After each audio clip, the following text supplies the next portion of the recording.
सबसे पहला जो प्रश्न है वो ये है कि तिलक हम लगाते हैं। What is the reason behind tilak starting from nose instead of head?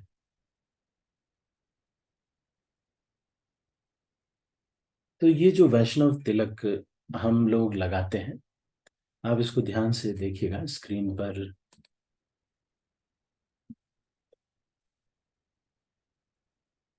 ये जो तिलक हम लगाते हैं ये कई प्रकार के तिलक होते हैं। जैसे कि ऊर्ध्व पुंड्र, और ये जो हम लगाते हैं वो अलग प्रकार के जो तिलक होते हैं उसमें से एक तिलक है, वो है ऊर्ध्वपुंड्र। तो ऊर्ध्वपुंड्र एक टाइप है।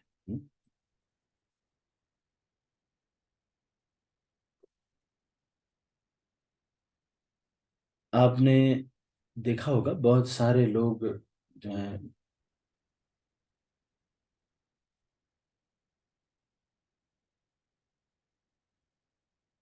देखा होगा कि तिलक लगा करके सुबह सुबह चलते हैं। ऐसा कहा जाता है कि ये जो स्थान होता है ये आज्ञा चक्र माना जाता है।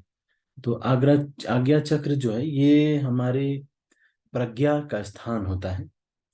साथ में तिलक लगाने वाला व्यक्ति ये दर्शाता है कि मैं एक सनातनी हूँ। सनातन धर्म में तिलक का विधान है। तो तिलक और शिखा, श्रील प्रभुपाद ये कहा करते कि हर एक भक्त को कम से कम तिलक और शिखा को कभी हटाना नहीं चाहिए।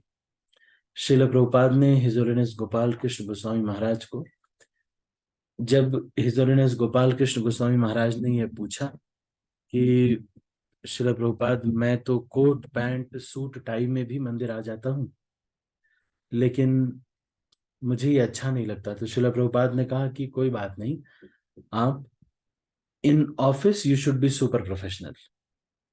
तो जब वो ऑफिस से आते थे, एक कंपनी के मार्केटिंग डायरेक्टर थे, पेप्सिको कंपनी के। तो वो अपनी पूरी सैलरी मंदिर को दे दिया करते थे और उसमें से कुछ पैसा श्रील प्रभुपाद उनकी पत्नी एक कायनी माता जी को दिया करते थे। ये समझ लो कि जैसे 10 लाख रुपए दिया तो उसमें से 5-6 हज़ार रुपए ऐसे उनको देते थे कि घर के खर्च को चलाने के लिए। तो तो महाराज ने ये पूछा था, तो श्रील प्रभुपाद ने कहा था कि but you should not remove tilak and shikha.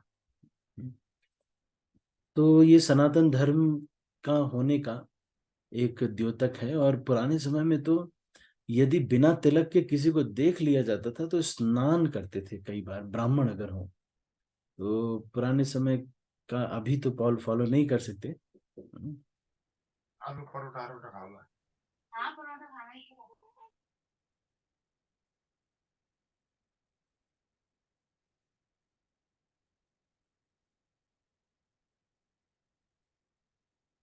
तो ये तिलक के बारे में चर्चा बड़ी महत्वपूर्ण है। तिलक हमको पता होना चाहिए। जो वैष्णव लोग जो तिलक लगाते हैं और उसको उसको बोलते हैं ऊर्ध्व पुंड्र। ऊर्ध्व पुंड्र का मतलब ये है कि हमारे जीवन का लक्ष्य ऊपर है, मतलब हम उच्च लोकों को जाना चाहते हैं। इसीलिए आप देखेंगे कि ये इस तरह का तिलक होता है। रामानंदी संप्रदाय में ऐसे तिलक लगा के बीच में लाइन लगाते हैं, या फिर जो श्री वैष्णव है वो लोग भी इस तरह से लगाते हैं। तो अलग अलग प्रकार के तिलक लगे जाते हैं। जैसे रामानंदी मैंने बताया, फिर नीमानंदी एक होते हैं वो लगाते हैं। तिलक लगाएंगे, बीच में एक बिंदी लगाएंगे। फिर कुछ होते हैं वो वल्लभाचार्य संप्रदाय में वो ऐसे लगाते हैं और उस बीच में सफेद बिंदी लगाते हैं। मध्व संप्रदाय में ऐसे लगाते हैं, बीच में लाल बिंदी लगाते हैं। और रामानुजाचार्य संप्रदाय में तिलक लगाते हैं, बीच में रेड एक लाइन लगाते हैं। तो अलग अलग प्रकार के जो हैं, जो शाक्त होते हैं वो लाल रंग की बिंदी लगाते हैं। और जो लोग शैवाइट होते हैं वो इस तरह लाइन बना करके उसमें कई बार एक बिंदी लगाते हैं, केवल कई बार केवल लाइन बनाते हैं। हम्म। तो ये जो है तिलक, इसके जो मुख्य इसका जो अ, मर्म है वो ये है कि हमारे जीवन का लक्ष्य ऊपर है, और ये जो नीचे का पार्ट है, ये भगवान के दो लाइन जो है ये भगवान के चरण है, और ये जो नीचे है ये है भगवान, ये तुलसी पत्ता है, ऐसा द्योतक है, ऐसा मतलब समझा जाता है।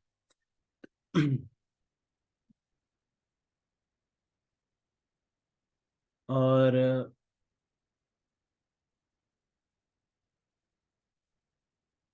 कई बार जो है, क्योंकि तीन भाग होते हैं, जो भी तिलक होता है उसके तीन भाग होते हैं, तो तीन भाग जो है भू भुव स्व, इनसे ऊपर जाना है, ऐसा द्योतक कई बार होते हैं। और जो शैव संप्रदाय है वो त्रिपुंड लगाते हैं। त्रिपुंड का मतलब ये तीन लाइन ऐसे बनाते हैं। और ये जो तीन तीन गुण तीन बनाते हैं, वो जो है किसका बनाते हैं, रजोगुण, सतोगुण और तमोगुण का ये बनाते हैं, तीन लाइन जो बनाते हैं। तो इसको सबसे पहले को बोला जाता है गर्भपत्य, और दूसरी लाइन को बोला जाता है दक्षिणाग्नि, आग्नि, और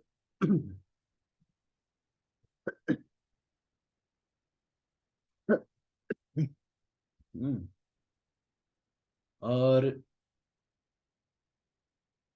या फिर तीसरा जो है वो आह्वानीय कहा जाता है। तो ये त्रिपुंड जो धारण करते हैं उसके बारे में, तो इसमें क्या तीन चीजें, एक तो इच्छा शक्ति, दूसरी ज्ञान शक्ति, तीसरी क्रिया शक्ति, इसके ऊपर तीन जो है चीजें हैं। और कई बार इसको भगवान शिव के त्रिशूल के ऊपर भी माना जाता है। और लेकिन मुख्यतः ये जो इसका जो मुख्य लक्ष्य जो मानते हैं, वो ये मानते हैं कि ये भौतिक संसार में ही, मतलब इसको कहते हैं कि भौतिक संसार में ही जो है इस तरह का इसका द्योतक है, संसार में के ही चीजों का द्योतक है, कि यहाँ की जो शक्तियां हैं उसी का ये द्योतक है। Will power, knowledge power and action power, है ना, क्रिया शक्ति, ज्ञान शक्ति और इच्छा शक्ति। तो लेकिन जो वैष्णव संप्रदाय है ना, नहीं, वो या फिर कुछ और भी लोग हैं, जैसे कि जो हिंदू धर्म में या सनातन धर्म में ये जो बिंदी लगाते हैं, आपने देखा होगा कि बिंदी लगाते हैं, तो 16 जो अ, आपके जो श्रृंगार हैं, 16 श्रृंगार, ये इसमें वर्णन आता है, उसमें से एक ये जो है बिंदी भी लगाने का बताया जाता है। तो ये जो है, ये जो बिंदी होती है ये शक्ति तत्व का द्योतक है। और ये हर एक जो गहने पहने जाते हैं, जैसे कि कमर में करबंद पहना जाता है, और फिर बाजुओं में पहने जा चूड़ियां पहनी जाती हैं, तो जो स्त्री जो ये सब गहने पहनती है, पाँव में एक बिछिया पहनती हैं, तो ये सारे ही जो है किसी न किसी शक्ति तत्व के द्योतक होते हैं। और ये जो बिंदी है जो लगाते हैं, इसको जो है साक्षात लक्ष्मी माना जाता है। तो ये तो थोड़ा बहुत इन तिलक के बारे में मैंने बताया। तो ये जो वैष्णव लोग तिलक लगाते हैं, इसका मतलब ये है कि ये संसार की शक्तियों को नहीं, बल्कि भगवत प्राप्ति ही हमारा मुख्य लक्ष्य है। तो हमको वहां पर जाना है, ये संसार से हमको ज्यादा लेना देना नहीं है।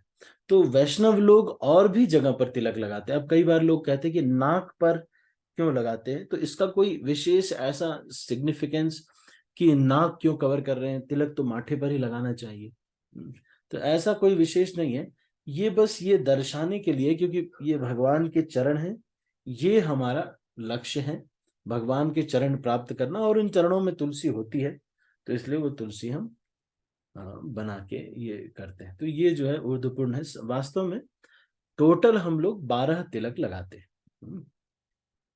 तो आप अगर देखेंगे हमारे वैष्णव संस्कृति में 12 तिलक लगाने का प्रावधान है।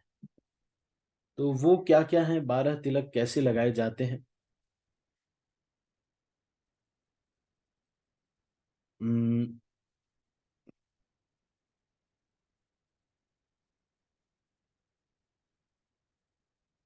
देखिए, मैं अलग अलग तिलक के बारे में वर्णन आता है शास्त्रों में, लेकिन जो ये जो तिलक है, वैष्णव जो तिलक है, जैसे रामानुजी संप्रदाय में वो जब दीक्षा होती है तभी शंख चक्र गदा पद्म की मार्किंग करते हैं। एक लोहे का उनके पास मार्किंग करने के लिए होता है, उसको गर्म करके परमानेंट मार्किंग करते हैं वो। लेकिन हमारे संप्रदाय में इस तरह से जला करके वो दर्द इतना वैसा वाला तो नहीं करते हैं, लेकिन उनके यहाँ ऐसी प्रथा है तो उसको वो फॉलो करते हैं। लेकिन हम जो है, हम वैष्णव लोग जो हैं वो कैसे करते हैं, वो 12 मार्किंग हर दिन बनाते हैं। जिनको ऑफिस इत्यादि जाना होता है या कॉलेज में बहुत ज्यादा लोग परेशान करेंगे, वो लोग क्या करते हैं कि जल लेते हैं और जल से ही तिलक बना लेते हैं। तो वो भी मंत्र के साथ अगर करते हैं तो वो भी माना जाता है। हम्म। तो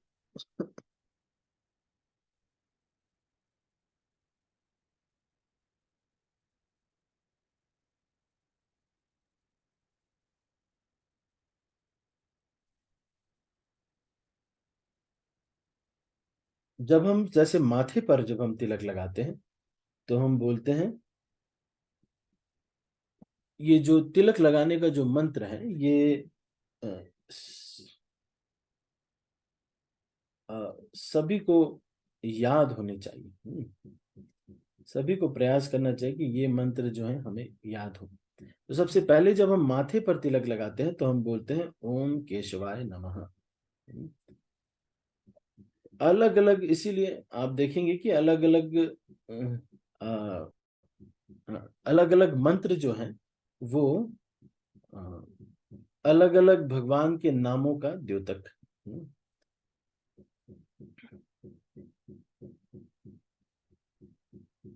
हम्म, तो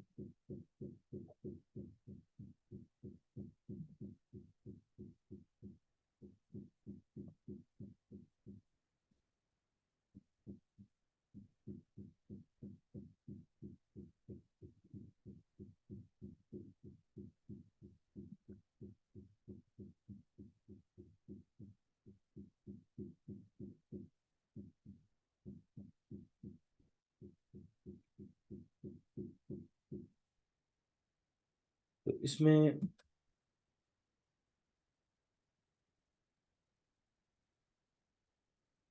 देखिए, सबसे पहले क्या कह रहे हैं, ललाटे केशवम ध्यायेना नारायणम अथोदरे। ललाटे केशवम ध्यायेना का मतलब जब ललाट पर तिलक लगाते हैं तो केशव का ध्यान करना चाहिए। और जब नाभि पर तिलक, बाल काले हैं तो क से काले बाल और क से केशव, तो केशव ललाटे केशवम ध्यायेना नारायणम अथोदरे। नारायण का ओम नारायणाय नमः, ये उदर, उदर मतलब पेट जो है ना, तो नाभि के पास ये तिलक लगाते हैं, नाभि से ऊपर, और न से नाभि न से नारायण, तो नारायणाय नमः। और उसी तरह से मन, मन कैसे सिग्निफाई करते हैं, ऐसे मन, तो यहाँ मन हृदय, मन यहाँ पे हृदय के पास छाती पर बोलते हैं ओम माधवाय नमः।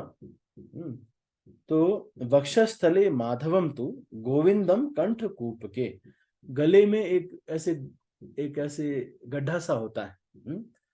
तो ग से गला और ग से गोविंद है ना, नहीं तो गोविंदाय नमः।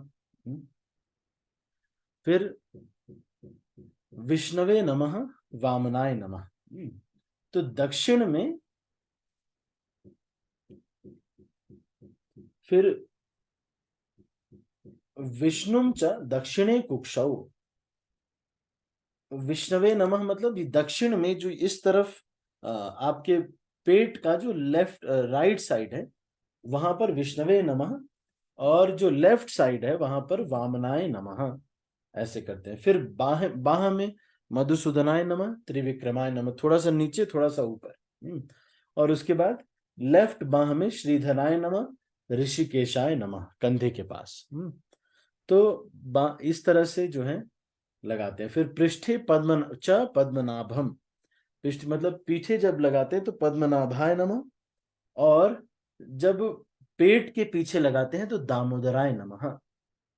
गर्दन के नीचे लगा रहे हैं तो पद्मनाभाय नमः, और जब दामोदराय नमः कहाँ पर, जब पेट के पीछे लगा रहे हैं तो दामोदराय नमः।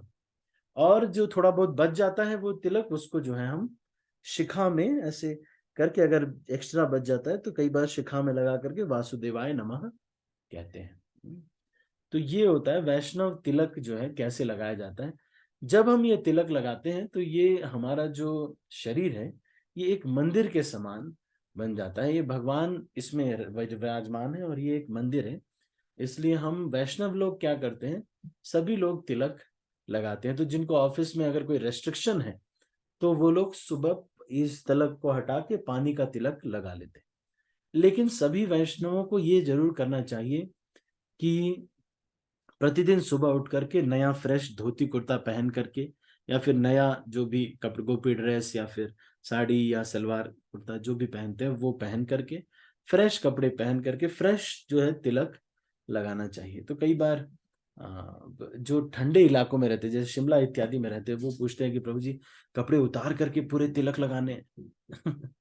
नहीं नहीं, पूरे कपड़े पूरे उतार करके यहाँ ठंड में इतना नहीं कर पाएंगे। ऊपर से ही आप ऊपर से तिलक, हाथ अंदर चला जाता है तो आप शर्ट के बटन या कुर्ते के बटन खोल करके, अगर आपको ठंड बहुत लगती है, अदरवाइज अगर हीटर इत्यादि है तो वहां बैठ करके, कई भक्त ऐसे भी करते हैं कि तिलक लगाने के बाद गायत्री इत्यादि करते हैं, तब तक वो तिलक सूख जाता है और उसके बाद कुर्ता पहन लेते हैं। लेकिन ये हमारे लिए इतना फिजिबल नहीं है क्योंकि शिमला इत्यादि में जो लोग रह रहे हैं वहां पे ठंड बहुत है। तो ये जो है तिलक मार्क करता है कि हमारे जीवन का लक्ष्य ईश्वर है। ठीक है, तो ये तो आज हमने तिलक के बारे में चर्चा किया। और हम्म, हम्म, वैष्णव तिलक हर एक व्यक्ति को लगाना चाहिए, चाहे कहीं भी जा रहे हैं आप। अगर तिलक कोई लगा करके रहता है तो एक समय ऐसा कथा सुनने को मिलती है कि एक बार एक व्यक्ति था जिसने जो है किसी कारणवश ऐसा हुआ कि वो डाकू था, लेकिन उसके ऊपर किसी चिड़िया ने कुछ टॉयलेट कर दिया और वो तिलक के जैसा बन गया। तो जो यमदूत आए उसको पत्थर से लड़ गया और वो मरने लगा। तो यमदूत आए उसको लेने के लिए, उन्होंने देखा कि तिलक वाला है, तुरंत भाग गए वहां से। तो जो कोई भी व्यक्ति अगर तिलक और कंठी माला धारण किया हुआ व्यक्ति दिख जाता है, उसके पास यमदूत जो है नहीं आते। इसीलिए वैष्णव तिलक जो है लगाना बहुत श्रेयस्कर होता है, बहुत ही श्रेयस्कर होता है। कई बार लोग जो है इसको लगाने का अलग अलग स्टैंप भी आता है, स्टैंप से भी कई बार लगा लेते हैं। जिस भी तरह से लगाएं, इसमें कोई दिक्कत नहीं है। पद्म पुराण में ऐसा बताया जाता है कि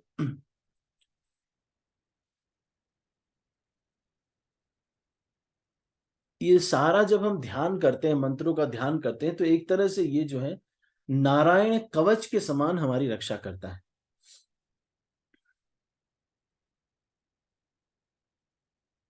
तो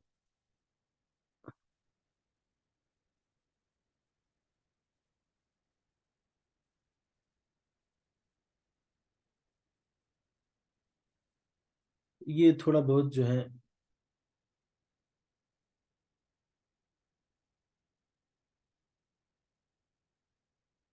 ये थोड़ा बहुत हमने बताया तिलक के बारे में। हम्म, और गौड़ीय संप्रदाय में ये वाला तिलक लगाया जाता है। कई बार लोग वृंदा कुंड से, राधा कुंड से ले आकर के मिट्टी काले रंग का तिलक लगा लेते हैं, वो ठीक नहीं है। श्रील प्रभुपाद ऐसा नहीं लगाया करते थे। और कई बार लोग जो है तिलक लगाते हैं तो बहुत ही भद्दा सा लगा लेते हैं, एकदम ऐसे पोत लेंगे कुछ ऐसे, है ना। ठीक से लगाने का प्रयास करना चाहिए, पर बहुत ज्यादा प्रयास भी नहीं करना चाहिए। ये नहीं कि एकदम से लाइन बना रहे हैं, आधा 1 घंटा 1.5 घंटा हो गया लाइन ही बना रहे, पत्ता एकदम नुकीला पत्ता होना चाहिए। जब आपका अभ्यास हो जाएगा तो धीरे धीरे आपको आ जाएगा, है ना। नहीं, इस उंगली से तिलक लगाना चाहिए, ये जो उंगली है इसको, इससे हमको उस तिलक को लेकर के सबसे पहले पानी डालिए, उसके बाद फिर उसको घिसिए थोड़ा, उसके बाद फिर वहां पर हाथ ऐसे करके इस उंगली से तिलक को ऐसे खींचेंगे तो एक बार में ये तिलक जो है लग जाता है। ज्यादा से ज्यादा एक बार आपको इधर और इधर ठीक करना पड़ेगा, बस नीचे एक पत्ता बनाया और बहुत अधिक समय नहीं लगाया। ये नहीं कि खूब सारा जो है समय लगा रहे हैं, इसी में ही लगा रहे हैं ना। तो ये जो तिलक है इसकी लंबाई क्या बताते हैं, ये जो ऊपर का पार्ट है इसका 1/3 ये जो तिलक है इसका साइज होना चाहिए, ये जो पत्ता है इसका साइज होने चाहिए। अब अलग अलग लोग अलग अलग है, लेकिन गौड़ीय वैष्णवों में इसी तरह से इसको लगाया जाता है। और ये तो थोड़ा बहुत चलो तिलक के बारे में हमने चर्चा कर लिया। वो काला वाला जो तिलक लगाते हैं कई बार, वो वाला तिलक नहीं लगाना चाहिए, या फिर कई बार लोग राधे राधे लिखवा लेते हैं, है ना। नहीं, बहुत ज्यादा जो है इस तरह का भी नहीं लगाना चाहिए। शिला प्रभुपाद इत्यादि कभी देखेंगे नहीं आपकी वो इस तरह से लगा करके राधे राधे, है ना, बहुत सारा कुछ लगा करके है। बस एक तिलक, और बस इतना बहुत है। तो तिलक के बारे में अम, ये इतना ही हम, ठीक है इतना हम सब। और भी वैसे तो चर्चा की जा सकती है तिलक के बारे में, लेकिन इतना बहुत जितना आवश्यक है उतना ही। जो माताएं हैं वो वस्त्र पहन करके भी तिलक लगा सकते हैं। हम्म, जिस जैसे भी आप हैं वहां वस्त्र पहन करके ही आप तिलक लगा सकते हैं, ठीक है। मुख्य चीज ये है कि आप, हो सकता है कि उस समय आप दिखा ना पाए अपने तिलक को कहीं पर, दिखाने के लिए नहीं नहीं कर सकते, तो आप जल का तिलक लगा सकते हैं। जल लीजिए, उसी में ही गंगे च यमुने चैव गोदावरी सरस्वती नर्मदे सिंधु कावेरी जलेऽस्मिन् सन्निधिं करो, इस तरह से सारी नदियों का आह्वान करके थोड़ा पानी ही ऐसे लेकर के इस तरह से मानसिक रूप से तिलक बना करके फिर जा सकते हैं। ओम केशवाय नमः, ओम नारायणाय नमः, माधवाय नमः, इस तरह से बोल करके हमको लगाना चाहिए, ठीक है। तो हमने आज तिलक के बारे में थोड़ी चर्चा की, तिलक कैसे लगाना चाहिए। प्रत्येक व्यक्ति को तिलक लगाना बड़ा ही शुभ माना जाता है। तो आजकल ऐसे भी कई बार देखा होगा कि कुछ जो मायावादी लोग होते हैं वो लोग क्या करते हैं, वो बिल्कुल नहीं लगाते हैं, एकदम सपाट रहता है, और ये सर में शिखा भी नहीं रखते। तो उनका जो है वो उनका क्या सिद्धांत है, कुछ लोग होते हैं वो ब्रह्मवादी होते हैं, कुछ लोग हैं शून्यवादी होते हैं। जो शून्यवादी मतलब ईश्वर ऊपर कुछ नहीं है, बस निराकार कुछ है ही नहीं वहां पे, है ना। मतलब there is nothing there on top. तो वो लोग फिर तिलक नहीं लगाते, शिखा भी नहीं रखते, पूरा एकदम पूरा गंजा रखते हैं। लेकिन जो लोग जो ब्रह्मवादी होते हैं वो जो है एक ऐसे तिलक लगाते हैं, वो ये इनका ये मानना होता है कि बस ब्रह्म है वहां पे, बस एक लाइट है। हम्म, तो ये जो है दो बड़ा ही महत्वपूर्ण है वैसे तो तिलक लगाना। चलो कोई भी ब्रह्मवादी हो चाहे मायावादी हो, कुछ भी कम से कम सनातन धर्म का तो पालन कर रहे हैं, तो तिलक लगा करके हमेशा ही रखना चाहिए। अगर वैष्णव तिलक लगाएं तो बहुत ही अच्छा, क्योंकि वैष्णव तिलक ये द्योतक है कि हमारे जीवन का लक्ष्य उस भगवत धाम को ही जाना है, ठीक है। ठीक है, तो हम इसको भी यहीं पर समाप्त करते हैं। यदि किसी का कोई प्रश्न है तो मैं सबके हाथ नीचे कर रहा हूँ। एक और प्रश्न है, वो भी थोड़ा बड़ा है तो इसलिए मैं उसको नहीं ले रहा, 2 प्रश्न थे तो वो अभी मैं नहीं ले पाऊंगा। ये थोड़ा सा कंटेंट है, इसमें ये पूछा गया है कि शिल प्रभुपाद के परिवार का क्या हुआ। शिल प्रभुपाद का जो परिवार था उनके बच्चे इत्यादि थे, उनका हुआ क्या, वो कहाँ चले गए, इसके बारे में प्रश्न कर रहे हैं। तो इसका उत्तर अब जो ये व्हाट्सएप आप कर देंगे तो क्रम से हम करेंगे, ठीक है। तो इसका उत्तर हम कल देंगे, शिला प्रभुपाद की फैमिली का क्या हुआ। अच्छा, श्याम कुमार प्रभु कोई प्रश्न पूछना चाहते हैं? मैंने अनम्यूट का कमांड दिया प्रभु जी आपको। हरे कृष्णा प्रभु जी, दंडवत प्रणाम। गलत ना हो। प्रभु जी, मेरे दो प्रश्न हैं। एक, हम्म। शिका क्यों लगाते हैं? और दूसरा प्रश्न है, और डिवोशनल करने से ना मरते समय क्या बोलते हैं अपने, विष्णुदूत आते हैं, और हम्म। डिवोशनल नहीं करने से यमदूत आते हैं। जो बीच में रह जाते हैं उनके लिए कौन आएगा? चलो ठीक है, तो एक एक प्रश्न हम लेंगे। आप मुझे एक मैसेज ड्रॉप कर सकते हैं श्याम कुमार प्रभु, एक मैसेज मुझे ड्रॉप कर दीजिएगा। मैं फिर एक एक करके प्रश्न लूंगा, क्योंकि ये क्लास छोटी होती है और मैं भी चाहता हूँ कि छोटी हो, क्योंकि ध्यान बड़ा ज्यादा नहीं रह जाता आजकल का। जो पहले 12 मिनट था, अब 8 मिनट ही ऐसा मतलब यूएस ने वो सर्वे किया है, बताते हैं कि 8 मिनट से ज्यादा कोई ध्यान नहीं दे पाता। पहले 12 मिनट तक ध्यान दे पाते थे। तो मैं इसको डिस्कस करूंगा, दोनों को विस्तार से डिस्कस करूंगा। आप दोनों ही लिख करके मुझे भेज दीजिएगा, ये मेरे लिए भी बड़ा कंफर्टेबल होता है, क्योंकि मैं इसको बड़े अच्छे से स्ट्रक्चर कर सकता हूँ फिर अपने उसको थोड़ा सा 2 मिनट अगर मैं रिसर्च डाल दूं उसमें, तो बड़ा ही कंप्लीट हो जाता है ये। तो इसीलिए आप अगर मुझे रिटर्न भेज दें तो मैं कल इसको बहुत अच्छे से बता दूंगा, है ना। ओके। ठीक है। हरे कृष्ण। हरे कृष्ण। हरे कृष्ण। अभी समय भी हो गया हाँ। एक्चुअली, समय होता ओ। तो मैं कर भी देता, समय अभी काफी हो गया। ठीक है। हरे ओ। कृष्ण। श्रील प्रभुपाद की जय, गौर भक्त वृंद की जय। हम इसको अभी यहीं पर समाप्त करते हैं। आप सभी भक्तों का बहुत बहुत धन्यवाद।